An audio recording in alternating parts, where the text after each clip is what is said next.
بسم اللہ الرحمن الرحیم۔ میں پروفیسر حکیم محمد نصیر شاہد، پی ایچ سی سے رجسٹرڈ۔ میرے دواخانے کا نام صدیق لسانی دواخانہ ہے اور میں عرصہ 20-25 سال سے شعبہ طب سے منسلک ہوں اور پچھلے 5-6 سال سے میں اسلامک یونانی میڈیکل کالج سبزازار لاہور میں ایز اے پروفیسر انچارج دوا سازی شعبہ کا انچارج ہوں اور اپنے کام کو حکامات تک پہنچا رہا ہوں۔ آج کی ویڈیو بنانے کا مقصد ہمارا یہ ہے کہ ہمارے معاشرے میں ہمارا نوجوان طبقہ جو ہے مختلف امراض میں مبتلا ہوتا جا رہا ہے، جس کی مین وجہ آج کل کا یہ موبائل پہ ویڈیوز کا دیکھنا، ایسی فلموں کا دیکھنا جو معاشرے میں رائج نہیں ہیں، ان کو دیکھنے کے بعد جب ہمارا نوجوان طبقہ وہی عمل کرنے کی کوشش کرتا ہے تو وہ عمل نہیں کر پاتا، پھر وہ اپنے ہاتھ سے یا اپنی ہم جنس پرستی سے یا ایسی کسی ذرائع سے اپنی تسلی کو کرتا ہے جو اس کے لیے منافع بخش نہیں ہوتی، تو ان وجوہات سے وہ اپنے آپ کو ایسی غلطیوں میں مبتلا کر لیتا ہے جس سے کہ اس کے اندر احتلام کی زیادتی، بے وجہ قطروں کا آنا، ٹائمنگ کا نہ ہونا، اور اسی امراض میں جب شدت پیدا ہوتی ہے تو پھر اس کو سوزاک جیسی موذی مرضیں لاحق ہو جاتی ہیں اور ان امراض کا علاج وہ نہیں کر پاتا کیونکہ وہ کسی کو بتاتا ہی نہیں ہے۔ اس کے ذہن میں یہی بات ہوتی ہے کہ مجھے بس قطرے آ رہے ہیں، گرمی سے ہیں، اور وہ سرد چیزوں کی طرف چلا جاتا ہے، ایسے حکماء کی طرف چلا جاتا ہے جو نان کوالیفائڈ ہوتے ہیں۔ الحمدللہ میں عرصہ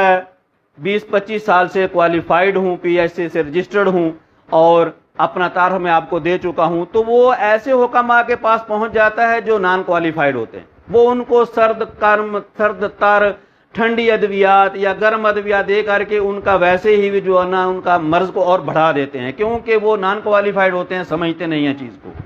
تو ان ساری چیزوں کو مد نظر رکھتے ہوئے ہمارا نوجوان طبقہ جو ہے ان امراض میں مبتلا ہو گیا ہے جن کو وہ مرض نہیں سمجھتا۔ قطرے آنا، شہوت کا کم ہو جانا، دوران مباشرت شہوت کا ڈاؤن ہو جانا، ٹائمنگ کا نہ رہنا، اور ایسی امراض جس سے مادہ منویہ پتلا ہو جاتا ہے اور وہ اس مادے کو اخراج کرنے میں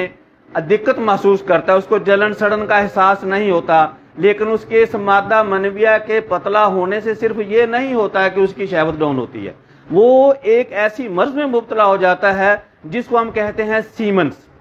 جراثیم، اولاد کے جراثیم کا گھٹ جانا، جس سے اولاد پیدا نہیں ہو پاتی۔ تو جب اس کی شادی ہوتی ہے تو پھر وہ ان چیزوں سے مبتلا ہوتا ہے، جن امراض میں، تو ان کا علاج کرانا بھی تھوڑا مشکل ہو جاتا ہے کیونکہ ادھر اس کی شادی ہوتی ہے، پرہیز کرنا مشکل ہو جاتا ہے۔ تو اس لیے بہتر ہوتا ہے کہ شادی یا شادی کے بعد اس کو امراض کو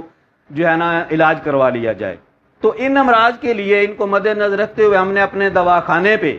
الحمدللہ ایسی ادویات کا اجرا کیا ہے، ایسی ادویات تیار کی ہیں جو ان ساری امراض کا تدارک کرتی ہیں۔ جیسے ٹائمنگ کا کم ہو جانا، تو ہماری دوائی جو ہے وہ مہینہ 1.5 مہینہ کھانے سے انشاءاللہ اللہ کے حکم سے ٹائمنگ جو ہے نا وہ ڈبل سے زیادہ ہو جاتی ہے۔ اسی طرح سے جو لوگ احتلام میں مبتلا ہیں تو ان کے احتلام رکتا نہیں ہے، ہفتے میں دن میں 2-3 بار احتلام ہو جاتا ہے، تو ان کے لیے بھی مہینہ 1.5 مہینہ کی دوائی ہوتی ہے۔ اور سب سے زیادہ جو آج کل پرابلم آ رہی ہے وہ ہے اولاد کا نہ ہونا، سپرم کا گھٹ جانا، سپرم کا کمزور ہو جانا، تو اس کے لیے بھی ہماری دوائی جو ہے وہ 6 سے 8 ہفتے کی ہے، اس سے زیادہ نہیں ہے، اور اس میں سیمنس جو ہیں الحمدللہ ڈبل سے ٹرپل تک چلے جاتے ہیں۔ لیکن اس میں یہ ہوتا ہے کہ آپ اس امراض کو پوری تشخیص کرانے کے بعد دوائی کا استعمال کریں۔ آج کل ایسا چل گیا، کورس بنا ہوا ہے، کوئی تشخیص نہیں کرتے ہیں، بس فون کیا، دوائی منگائی، کھا لی، اس سے فائدہ نہیں ملتا ہے۔ ہم آپ کو ایسے نمبر دیں گے جس پہ ہمارے حکماء ساتھی بیٹھے ہیں، میں خود اس پہ بیٹھا ہوں، میرا نمبر بھی ساتھ ہوگا، میرے حکماء کا نمبر ہوگا، آپ ڈائریکٹ میرے سے بات کریں، میرے حکماء جو ساتھی ہیں ان سے بات کریں، وہ بھی میرے سے مشورہ کریں گے۔ ہم مشورے سے اس آدمی کی پوری تشخیص کریں گے کہ اس نے ہمیں فون پہ کیا کیا علامات بتائی ہیں، کیا کیا اس کو مرض لاحق رہا ہے، کتنے عرصے سے ہے، اب اس کی پوزیشن کیا ہے، وہ شادی شدہ ہے، غیر شادی شدہ ہے، اس کی عمر کتنی ہے۔ تو یہ ساری چیزیں جب اس تشخیص میں آتی ہیں تو پھر اس کی دوائی دینے میں، اس کی مرض کو سمجھنے میں دقت پیش نہیں ہوتی۔ تو الحمدللہ ان ساری امراض کے لیے ہمارے پاس دوا سازی، ہم خود دوا سازی کرتے ہیں اور دوائیاں بھی موجود ہیں، کوئی صفوف کی شکل میں، کیپسول کی شکل میں، معجونات کی شکل میں۔ تو ہم ٹائمنگ کی دوائی ہفتہ 6 ہفتے کی، مہینہ 6 ہفتے کی ہے۔ اسی طرح سے سپرم کی دوائی ہماری مہینہ 1.5 مہینہ کی ہے۔ اسی طرح سے کچھ لوگوں میں احتلام کی اتنی زیادتی ہو جاتی ہے کہ ان کو ہفتے میں 3 بار ہوتا ہے، تو پہلے اس کا علاج کیا جاتا ہے، پھر اس کو سپرم کی دوائی دی جاتی ہے۔ یہ ساری چیزیں طریقے سے چلتی ہیں۔ عضو تناسل کا ٹیڑھا ہو جانا، عضو تناسل کا پتلا ہو جانا، عضو تلاسم میں شہوت آنے کے بعد ٹیڑھا پن اور اس کے ساتھ ساتھ یہ ویکنس ہونا ہے کہ وہ آدھا ٹھیک ہے اور آدھا ڈیڈ ہوا ہے، اس کی بھی علاج کیا جاتا ہے۔ یہ آدمی جو لوگ اپنے ہاتھوں سے اس چیز کو برباد کرتے ہیں، یہ ان کے کیے دھرے کا کام ہوتا ہے۔ تو الحمدللہ میرے حکماء اور میں، ہم سارے ہمہ وقت